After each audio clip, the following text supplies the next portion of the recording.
Well, the light conditions are getting better, and this week I got some of the best footage I think I've got so far this year. This is essentially a mud, just like you would see out bone fishing. And I'm going to talk a little bit about how we approach it different than you would bone fishing. But go over my gear real quick. My Sage Maverick, Cortland Big Fly in the blue color, 12-foot leader with 4 feet of 10-pound fluoro tippet. And the 2 flies I used on this trip were Carp Mall and the BS. Almost all of these were with bead chains, just with the depth of the water.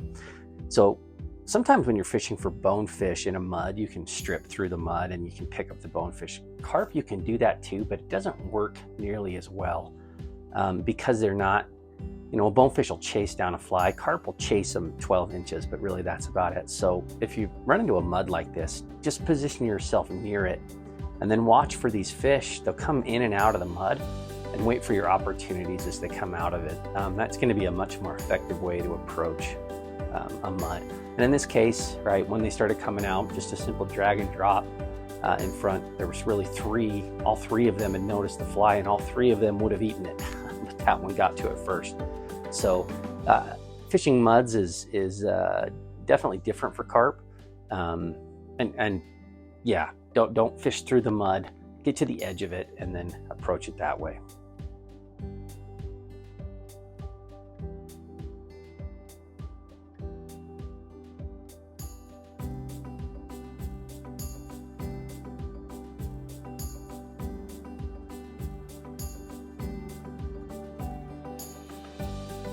So in this shot, I got 2 fish cruising together, and these guys are moving pretty fast.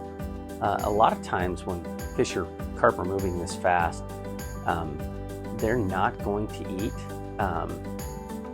These guys were moving just slow enough, and honestly, if you're in a good position to take a shot and see. But what I liked about this is, I don't know if you saw the fly come down right next to his head there, but because they were moving so fast, it wasn't going to get down fast enough, so I pulled it forward again and gave it a chance to drop. And on that second drop, that carp noticed it, and this was the little male. It was still probably about a 10-pound fish. The female probably would have gone 15 to 18, but the little male turned and took it, and then actually turned this fight into quite an adventure. This area has a lot of reeds, and yeah, I ended up having to get off my paddleboard to chase this guy down through these reeds and get stuff out of the way. But anyway, good fish, and kind of an example of how, even though they may seem like they're moving a little too fast, a lot of times they will still eat if you can get the fly real easy for them to eat. And in that situation, it's usually got to be within a couple inches of their face, so they can just turn and eat. They will eat in that situation.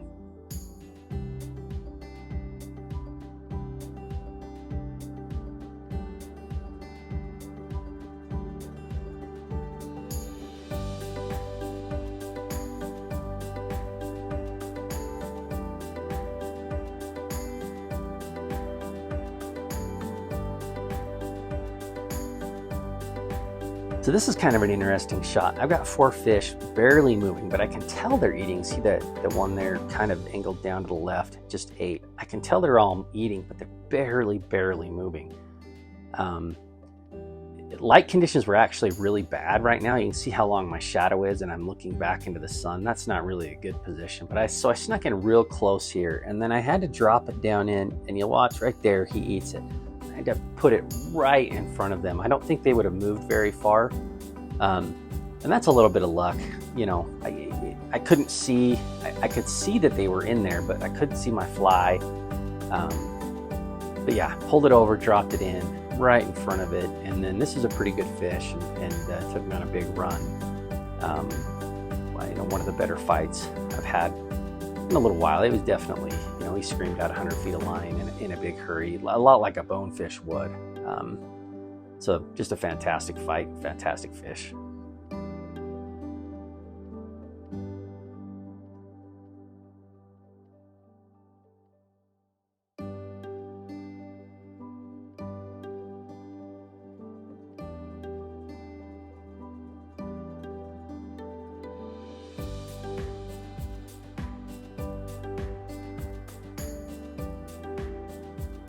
This shot is like my favorite. This is when, my mouth starts watering when I see this.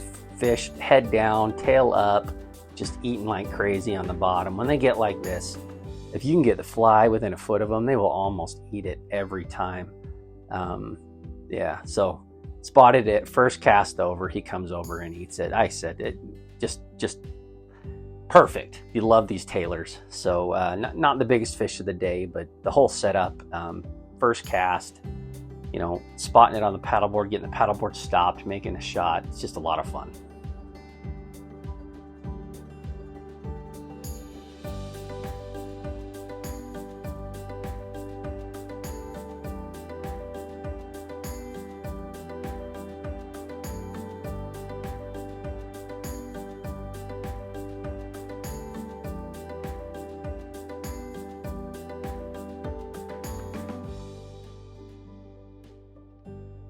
So this group's another mudding situation where I spotted the cloud and I went and positioned myself next to the cloud, and then this whole school came out of the cloud. You can see every single one of them is tailing.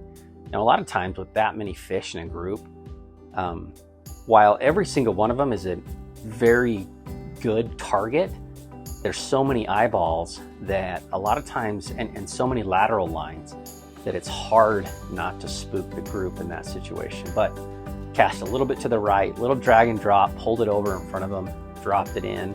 And this was actually one of the smaller fish in this group. But again, this went over 10 pounds. So every fish here was a really good fish in this mud. And then usually in a situation like this, if you catch a fish next to the mud, yeah, you can sometimes catch one or two out of it, but a lot of times just with the commotion, you know, it'll blow the rest of the fish out. But still, good fish, a lot of fun.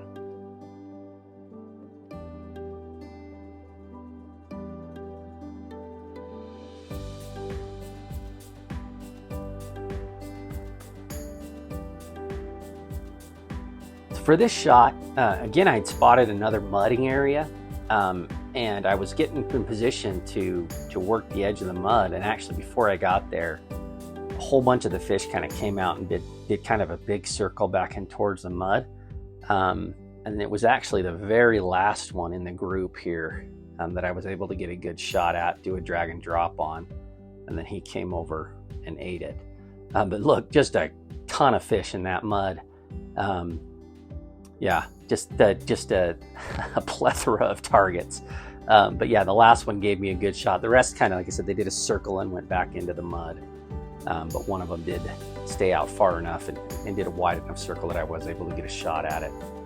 And another solid fish. This next shot is a cruiser. There's actually three of them kind of, I don't know, they were acting funny, going back and forth. I think that the top one was a female getting close to spawning. They were just kind of acting funny, but this one finally just kind of broke off from the other three.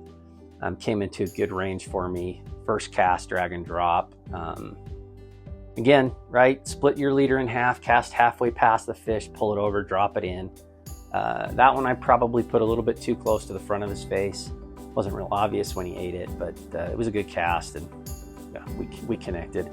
And you know, for the first little while, it kind of meandered in towards me, and you'll see that sometimes with carp where they won't explode right away.